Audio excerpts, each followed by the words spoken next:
우리 옆에 분과 인사할 때 오늘 말씀이 큰 힘 되세요. 오늘 찬양처럼 우리 인생 끝나는 날까지 하나님만 찬양하기를 원합니다. 우리 한국 교회를 통해서 하나님이 찬양과 영광을 받으시기를 원합니다. 안타까운 것은 우리 한국 교회가 지금 많은 어려움 가운데 있습니다. 또 위기 가운데 있다고 합니다. 참 너무나도 안타깝고 가슴 아픈 일입니다. 주님의 피로 산 교회인데 교회가 참 위기를 맞고 침체가 된다는 건 말이 안 되지요. 참 우리 모두는 이런 문제를 안타까워하면서 다시 한국 교회가 새롭게 부흥되기를 기도해야 할 것입니다. 교회는 우리 교회는 어머니라 이런 말을 했어요. 어머니. 왜냐하면 피로 우리를 거듭나게 해주고 우리를 양육해주고 보살펴주고 그 어머니가 튼튼하고 참 건강해야 되잖아요. 어머니가 행복해야 우리 자녀들도 좋잖아요. 그런데 어머니가 약하고 병들고 그러면 얼마나 마음이 아픕니까? 우리 한국교회가 이렇게 침체가 되고 신뢰를 잃게 된 것은 여러 가지 복합적인 원인이 있죠. 그런데 이제 그 중에 한 가지가 이 목회자의 그 도덕성 문제가 사실 참 이게 문제가 있습니다. 한국교회의 이 지도자들의 윤리 문제, 이런 문제가 또 잊을만 하면 또 터지고 또 터지고 그래서 대단히 참 이런 악영향을 끼치는 거죠. 근간에 유명 청소년 선교단체의 두 얼굴이라고 하는 제목으로 매스컴마다 대서특필된 사건이 또 터졌습니다. 한국 교계의 대표적인 청소년 단체인 이 라이즈 오브 코리아의 이 대표 목사의 성추행 사건입니다. 이 아무개 목사는 이 단체의 대표로서 이제 이 단체의 그 청소년 집회에 주광사로 사역을 했죠. 아주 카리스마 넘치는 설교로 라이즈 오브 코리아를 아주 활발하게 이끌었던 그런 사람입니다. 저는 잘 몰랐지만 이런 사건을 접하고 어떤 놈인가 하고 한번 동영상을 틀어서 설교를 들어보니까 야 진짜 설교를 잘하더군요. 아주 카리스마적인. 자, 빨리 얼굴 치워주시죠. 어떻든 이 목사는 자신을 우상처럼 존경하는 한 여학생에게 부적절한 관계를 갖도록 온갖 가문이설로 유혹을 했습니다. 이 목사는 그 학생에게 있어서는 연예인 같은 선망의 대상이었고 신앙에 절대적인 영향력을 끼친 사람이죠. 그런 목사가 처음엔 호의를 베풀면서 접근을 했습니다. 특별히 불러내서 맛있는 것을 사주거나 자동차에 태우고 교회로 드라이브를 시켰습니다. 이 목사에게 심취된 여학생은 이 목사가 하는 말과 행동에 서서히 잠식당해 갔습니다. 1년을 그렇게 보낸 후에 만 17세 되던 고등학교 3학년 때 이 목사는 본격적으로 관계를 강요했습니다. 한 번 시작된 관계는 그 뒤로 꾸준히 이어졌습니다. 교복을 입은 A양을 발견한 모텔 주인이 뛰어나와서 청소년은 들어가면 안 된다고 막은 적도 있었다고 합니다. 두 사람의 깊은 관계를 알게 된 A양의 엄마는 이 목사를 만나서 관계를 끊기로 각서까지 받았지만 아무 소용이 없었습니다. A양을 만나는 동안에도 이 목사는 경건한 생활을 강조하고 죄에 대해서 설교했습니다. 술을 마시고 담배 피는 것을 경건하지 못하다고 정죄하고 비난하는 등 이중성을 보였습니다. A양이 괴롭다고 하면 정신력이 약하다고 나무랬습니다. 자신이 짓는 죄는 다른 사람이 짓는 죄와 다르다고 강변을 했습니다. 대학에 간 A양은 친구들과 어울리지를 못했습니다. 대학 1학년 2학기 때 A양은 극도의 우울증 때문에 학교 생활을 이어가지 못했습니다. 불면증에 우울증까지 겹쳐 눈을 뜨면 오후인 경우가 다반사였습니다. 결국 1학년도 마치지 못하고 학교를 그만뒀습니다. 이 목사와의 부적절한 관계는 계속되었고 아무리 무릎을 꿇고 빌어도 이 목사는 A양을 놓아주지를 않았습니다. 이별 여행을 다녀오면 놓아주겠다는 이 목사의 말을 철석같이 믿고 유럽을 한 달 동안 여행하고 돌아왔지만 정말 쳇바퀴 도는 것처럼 시간은 계속됐습니다. 그런 고통의 시간은 4년간 계속됐다는 겁니다. 이후에 A양은 더 심한 우울증에 시달렸습니다.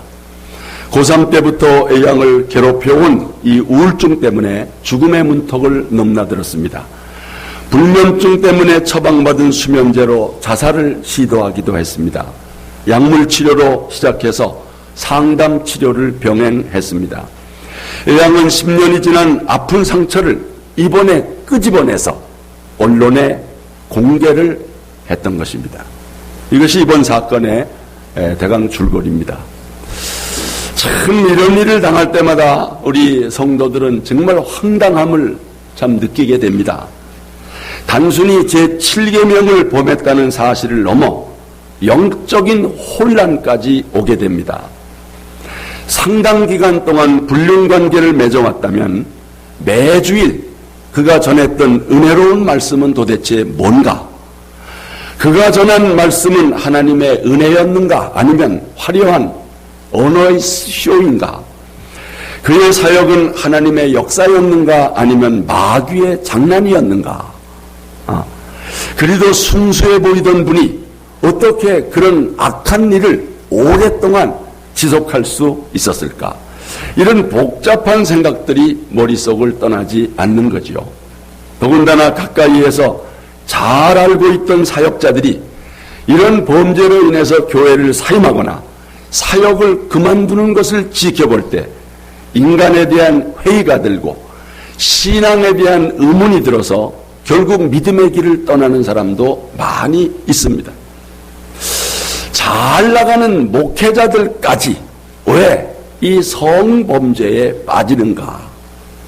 왜 탁월한 사역을 이룬 사람들이, 소위 성공했다고 하는 사람들이 성추행의 유혹에 빠지는가? 그것도 하나님의 이름을 악용하면서까지 연약한 영혼들을 짓밟는 일을 하게 될까? 정말 안타까운 일인 것입니다. 그렇다면 어떻게 이런 치명적인 함정에 우리가 걸리지 않을 수 있을까? 이럴 때에 우리가 정말 우리 인간이 잊지 말아야 할 것이 하나 있습니다. 그것이 뭐냐? 안전핀을 뽑은 수류탄을 들고 있는 인간의 실존을 망각하지 말아야 한다는 것입니다.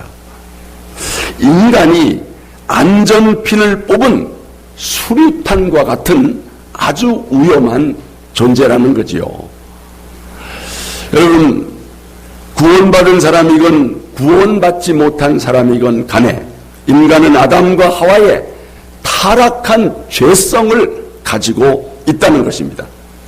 이 타락한 죄성 때문에 인간은 누구나 안전핀을 뽑은 수리탄처럼 언제 터질지 모르는 위험성을 가지고 산다는 것입니다. 잘못 다루다가는 뻥 하고 터진다는 거죠. 이것을 망각하고 살다가 큰 사고를 당하게 된다는 거죠. 망각한다고 하는 것은 나는 괜찮겠지, 나는 염려 없어, 이런 생각은 아주 위험하다는 거죠. 여러분, 이게 앞에 그림이 이게 뭐예요? 이게 수리탄이죠. 그러니까 뭐 우리가 수리탄을 써본 일이 없죠. 뭐 안전핀이 꽂혀 있으면 아무리 장난을 해도 뭐 이게 터지진 않겠죠.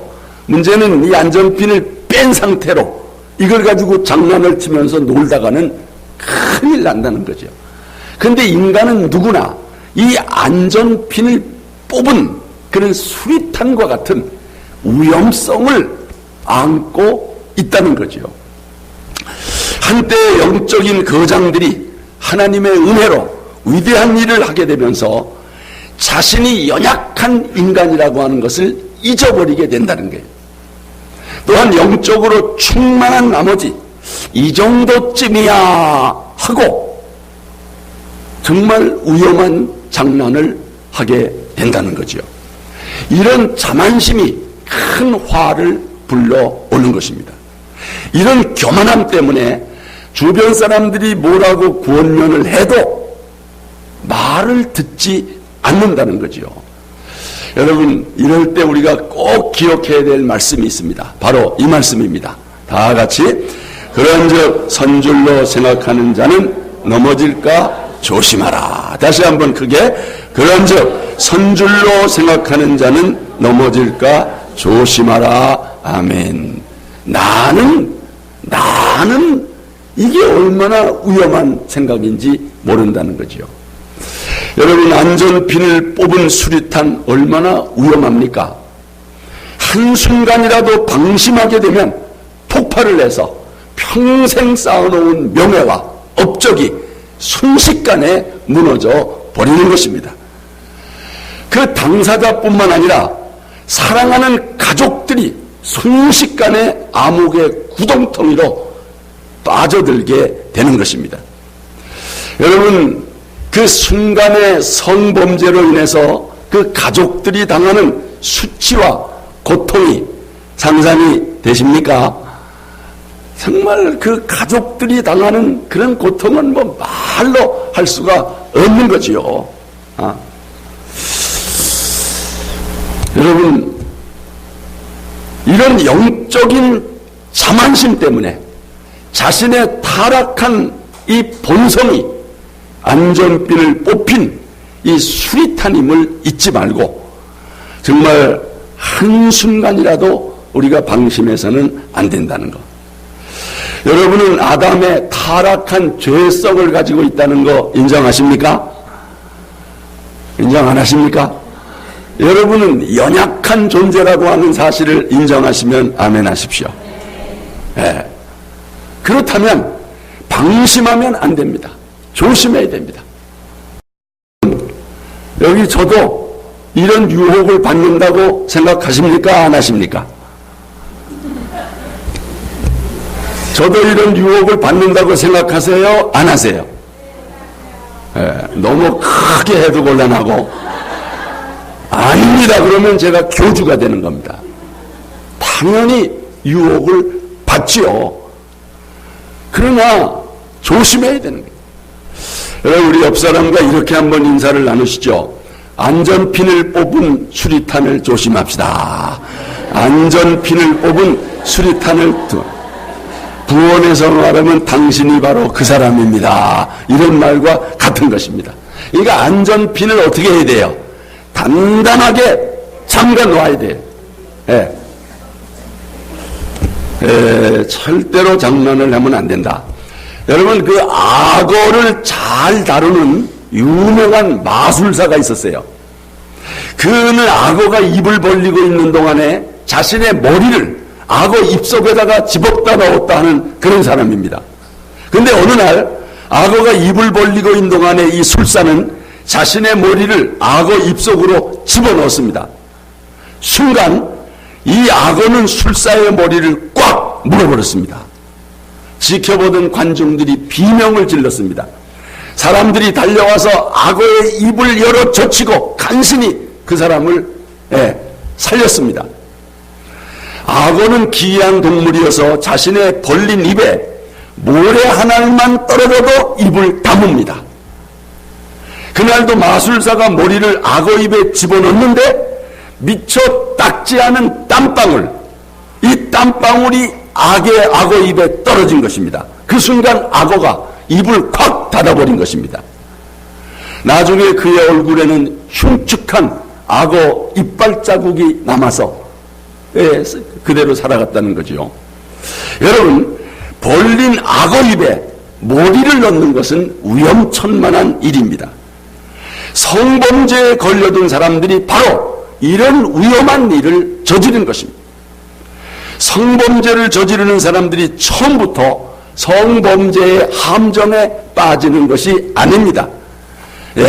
처음에는 가벼운 것으로 시작을 합니다. 흔히 가벼운 안마를 부탁한다든가, 아니면 차를 같이 마신다든가, 아니면 지난번에 어떤 사람은 무슨 작품을 좀 찍겠다고 아래를 찍었다고 그래요. 이런 것으로 시작을 해요. 누가 작품 찍겠다고 이렇게 조금 올려달라 그러면 절대로 올려주지 마세요. 그거 위험한 짓입니다. 이런 일로 시작을 하면서 일이 커진다는 거죠. 그러나 그것은 자신의 머리를 악어 입속으로 집어넣었다 뺐다 하는 위험성과 같다는 거지요.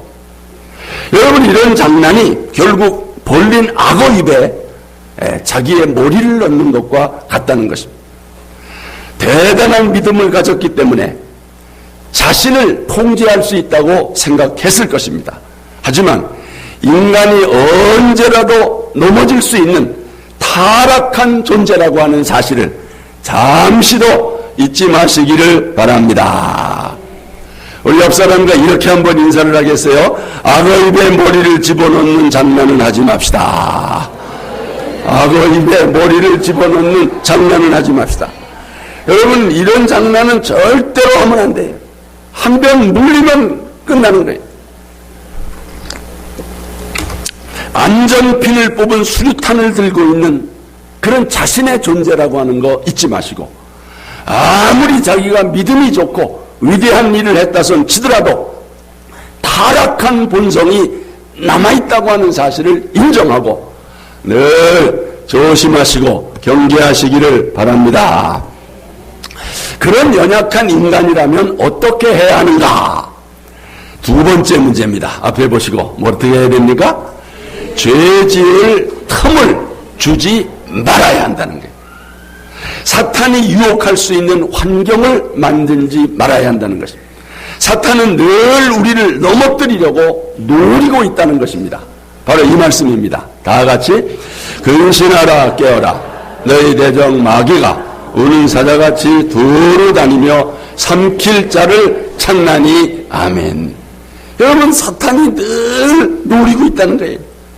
그런데 사람에게는 이런 타락한 본성이 있고, 그리고 이성에 대한 욕심이 있습니다. 어떤 환경이 만들어지면 그 욕심이 작동이 되어서 미혹을 받게 되는 것입니다. 여러분, 이 말씀을 보십시오. 다 같이 오직 각 사람이 시험을 받는 것은 자기 욕심에 끌려 미혹됨이니 욕심이 잉태한 즉 죄를 낳고 죄가 장성한 즉 사망을 낳느니라. 아멘. 욕심이 없다면야 죄를 지을 수가 없죠. 누구나 욕심이 있고 또 환경이 주어지면 그때 유혹이 된다는 거지요. 여러분, 타락한 죄성이 남아 있습니다. 그리고 우리 안에 욕심이 있습니다. 사탄이 환경만 만들어주면 유혹해서 넘어질 수 있다는 것입니다. 그러므로 이번에 이 목사에게 피해를 당한 여성이 당부하는 말에 귀를 기울일 필요가 있습니다. 자신의 쓰라린 경험을 통해서 성직자나 성도들 스스로를 보호하기 위한 규율들을 올렸습니다. 이 여자가 그 첫째 보면 빈 방에 문을 닫아놓고 남녀가 단둘이 있지 않는다, 이런 말이죠.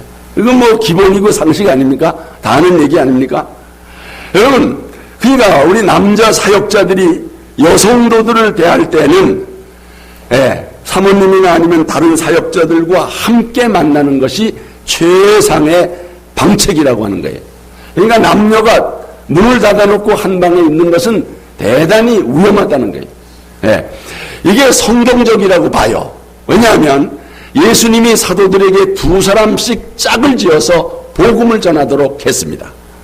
사도 바울이 소그룹으로 사역을 했습니다. 바울과 바나바, 바울과 실라가 함께 사역을 했습니다. 바울이 어떻게 빌립보 성에서 여자인 루디아에게 복음을 전하고 그 루디아의 집을 빌립보 교회의 산실로 삼았겠습니까? 이런 것들을 철저히 지킨 것입니다. 오해받을 일들을 사전에 차단함으로써 복음 전도에 어떤 장애가 없도록 했던 것입니다. 그러므로 빈방의 문을 닫아놓고 이성이 단둘이 만나는 것은 위험한 것입니다. 오해를 살 수 있고 또 유혹에 빠질 수가 있다는 거지요. 그래서 요즘에는 CCTV가 발달해 있기 때문에 사역자들 방이나 상담실에 이 CCTV를 설치하는 것이 좋은 방법이라고 그래요. 이것이 성범죄를 막아줄 뿐만 아니라 목회자 스스로도 조심하고 또 자신을 향한 어떤 오해나 모함을 피할 수 있는 좋은 도구가 될 수 있다는 거죠. 여러분, 이 피해 여성이 계속해서 이런 조언을 합니다. 목회자는 절대로 성도에게, 특히 이성에게 암말을 요구하면 안 된다. 암말을 요구하는 사람들이 있는가 봐요. 네. 여러분, 절대로 안마해달라고 여러분 안마해주지 마세요. 이게 걸려드는 시작입니다. 네. 목회자는 성도의 허벅지에 함부로 손을 대지 않고 끌어안지 않는다. 이런 일이 있는가 봐요. 특히 청소년 이성을 귀엽고 기특하다면서 정면으로 꼭 끌어안거나 쓰다듬어서는 안 된다. 이 여자가 하는 얘기입니다. 자기가 이런 걸 통해서 아마 이런 어려움을 겪은 거예요. 청소년 사역자는 우리 청소년 사역자들 잘 들으세요. 우리 전도사님도 잘 듣고, 네? 청소년 사역자는 공부에 몰두하고 있는 학생 신분에 있는 청소년에게 공부를 가르쳐 준다고 1대1로 만나자고 해서는 안 된다. 오늘부터 안 됩니다. 절대 안 됩니다. 또 청소년 사역자는 특히 경제활동이 없는 학생에게 위로해 준다며 1대1로 비싼 식사를 사주고 영화를 보여주는 등 제한할 수 없다. 청소년 사역자는 청소년과 여럿이 아닌 단둘이 사적인 자리에서 교제할 수 없다. 또 목회자는 휴가라는 말을 이용해서 배우자를 제외하고 젊은 학생과 친밀하게 개인 여행을 다녀올 수 없다. 여러분, 이게 우리가 보기에는 상식이고 당연한 것 같은데, 어때, 내가. 이런 식으로 아마 이런 일을 하다가 사고를 치게 되는가 봐요. 목회자는 선교 여행이나 수련회에서 한 방에서 이성과 잠을 잘 수 없다. 아마 우리 학생부 수련회 같은 데서 혹 이런 일이 아마 있을 수 있겠지만 안 된다는 거예요. 아무리 방이 없더라도 목회자는 이성과 1대1로 상담할 수 없으며 부인이나 다른 이성 사역자와 동행해서 상담을 실행한다. 또 중요한 거 여기 있습니다. 차 바로 옆자리에 이성을 태우지 않는다. 여러분 아시겠습니까? 뒤에 자리가 있는데도 불구하고 꼭 옆에 부목사님 옆에 앉겠다고 올라타면 안 됩니다. 저 뒤에 앉아야지 왜 앞자리에 앉습니까? 이거는 상식입니다. 그건 여러분 스스로 피해서 꿰지 왜 앞자리에 옆에 가서 앉으려고 그럽니까? 또 목회자는 여대생들, 여청소년들에게 개인 비서를 강요해서는 안 된다. 야, 너 지금 바쁜데 나와서 사무실에 와서 좀 도와줄래? 이거 안 된다는 겁니다. 목회자는 선교지나 수련회 등 모든 단체 여행을 수영장이 있는 곳으로 정해서는 안 되며 청소년이나 대학생과 수영복을 입고 같이 즐겨서는 안 된다. 여러분 공감이 됩니까? 일리가 있는 얘기 같습니까? 일리가 없어요? 왜 이렇게까지 해야 되느냐? 죄 지을 틈을 주지 않기 위해서입니다. 사탄이 유혹할 수 있는 환경을 만들지 않기 위해서입니다.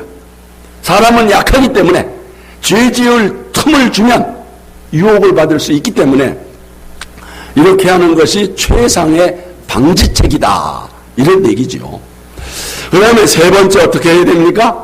죄는 어디서부터 시작이 됩니까? 마음으로부터 시작된다는 것을 알아야 합니다. 성범죄를 범한 목회자들이 처음부터 죄에 빠진 것이 아닙니다. 과정이 있습니다. 시작이 있고 첫 관문이 있는데 그게 바로 타락한 마음이라는 것입니다. 그래서 예수님은 이렇게 경고하셨어요. 자, 앞에 보시고, 마음에서 나오는 것은 악한 생각과 살인과 간음과 음란과 도둑질과 거짓 증언과 비방, 이런 것들이 사람을 더럽게 하는 것이요 씻지 않은 손으로 먹는 것은 사람을 더럽게 하지 못하느니라. 뭐 손을 씻고 안 씻고가 문제가 아니라는 겁니다. 문제는 마음, 이 마음 속에서 간음, 음란의 마음이 나온다는 거예요. 그러므로 우리 마음에 이런 죄의 생각이 들어오지 않도록 차단하는 것이 중요하다는 거예요. 여러분, 우리 목회자들도 또 우리 성도들도 사람이기 때문에 어떤 그 이성에 대해서 끌리는 마음이 있을 수 있다는 거죠. 하지만 그 다음이 중요합니다. 끌린다고 해서 마음에 품게 되면 이제 유혹에 넘어가게 된다는 것입니다. 예수님은 인간의 마음을 누구보다 잘 아셨기 때문에 마음으로부터 죄를 차단하라 이렇게 가르치셨어요. 바로 이 말씀 아닙니까? 자, 배우시고 다 같이 나는 너희에게 이르노니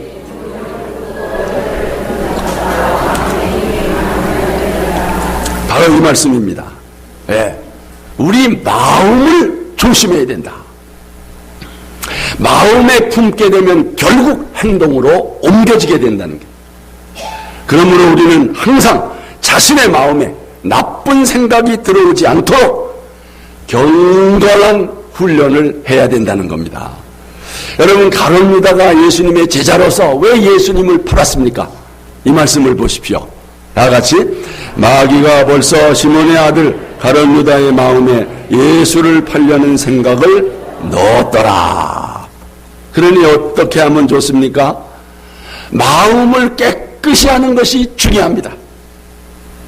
여러분은 일주일에 몇 번이나 집과 방을 청소하십니까? 예? 뭐 여러 번 청소하잖아요.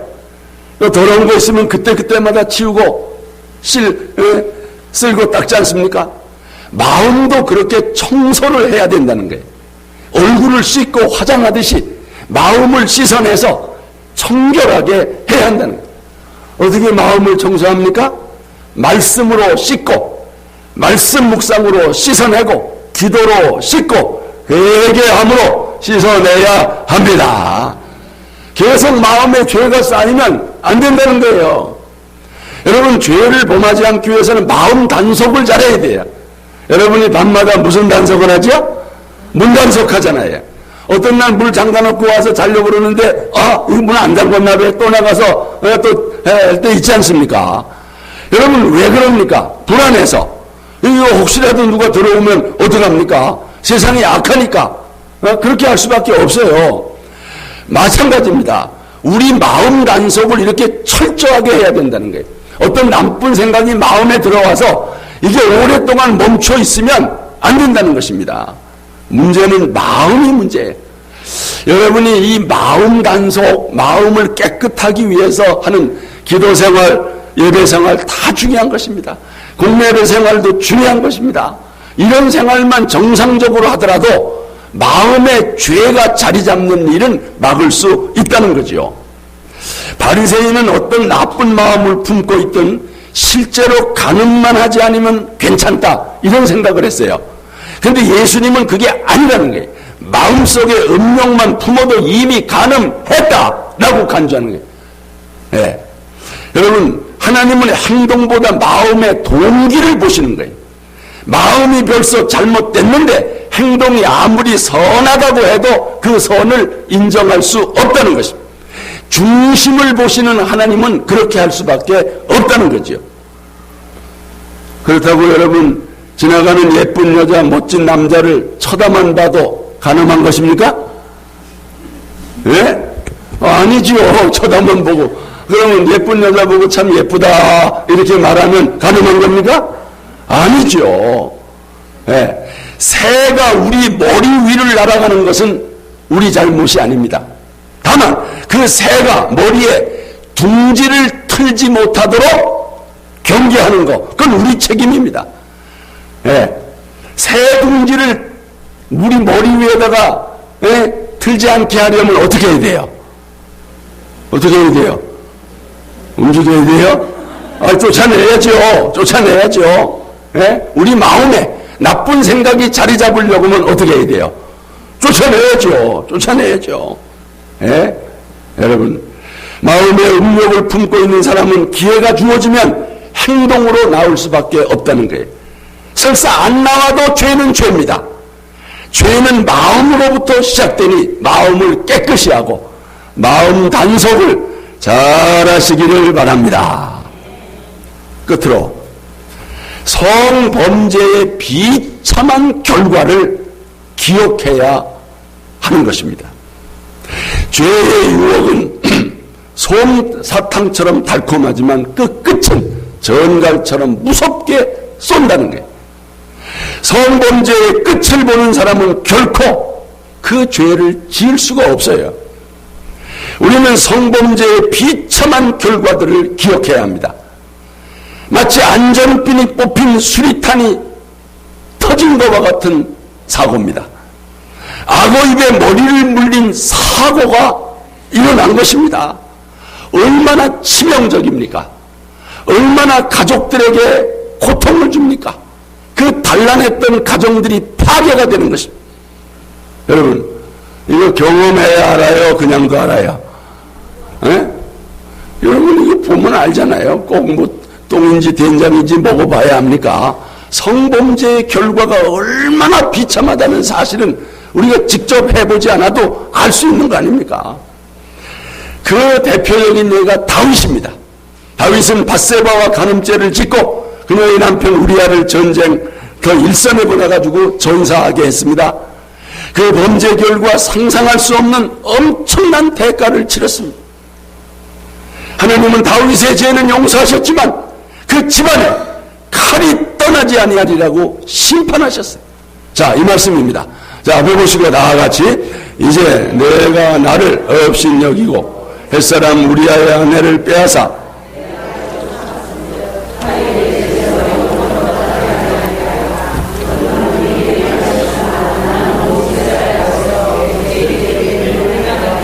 여러분, 이게 무서운 심판 선언입니다. 그런데 이 심판대로 됐어요. 불륜을 낳은 아기가 죽었어요. 그 이후 다윗의 네 아들이 계속해서 죽었어요. 반역한 아들 압살롬의 사망 소식을 들은 다윗의 통곡 소리는 그야말로 전기였습니다. 자신의 죄 때문에 그 죄책감으로 인해서 얼마나 통곡을 했는지. 다윗이 자신의 간음죄로 인해 이런 결과가 있을 것을 알았더라면 그런 죄를 과연 지었을까? 여러분이 순간적으로 지은 죄 때문에 여러분의 사랑하는 자녀들이 눈물을 흘리는 아픔을 당하지 않게 해야 하는 것입니다. 하나님께서 다른 죄에 비해서 성범죄를 엄하게 다루시는 것을 성경에서 보게 되는 것입니다. 당사자는 물론 가족들까지 부끄러운 흉터를 가지고 살아가야 하고 평생 간음자라고 하는 주홍불씨를 가슴에 달고 다녀야 하는 고통을 갖게 되는 것입니다. 순간적으로 나방이 불 속으로 끌어들어가 타죽듯이 성적인 유혹이라는 미끼에 걸려 온 가족이 비극을 맞는 것입니다. 그 중에는 삼손도 있고 다윗도 있고 암논도 있습니다. 하나 우리는 요셉처럼 성범죄의 유혹을 이기는 자 되시기를 바랍니다. 성령 충만하고 성결의 은혜를 받고 정말 성유혹으로부터 승리해서 하나님 앞에 영광 돌리시기를 축원합니다. 우리 함께 찬양합시다.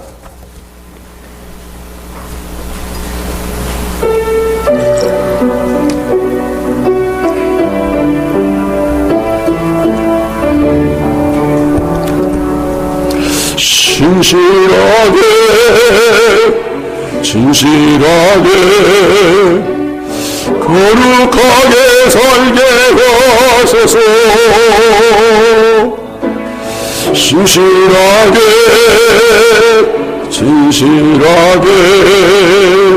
거룩하게 거룩하게 살게 하소서.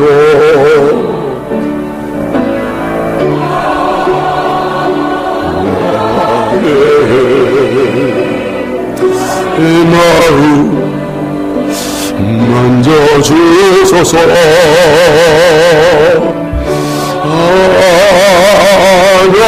하나님 나의 영혼 외롭게 우리 두 손 들고 우리의 약함을 고백하면서 진실하게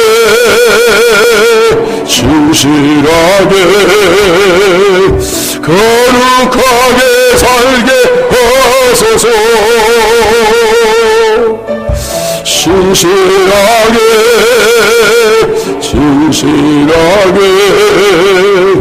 거룩하게 살게 하소서. 아멘. 하나님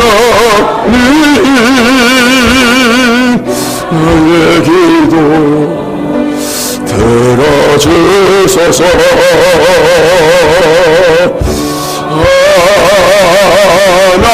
하나님 주의 길로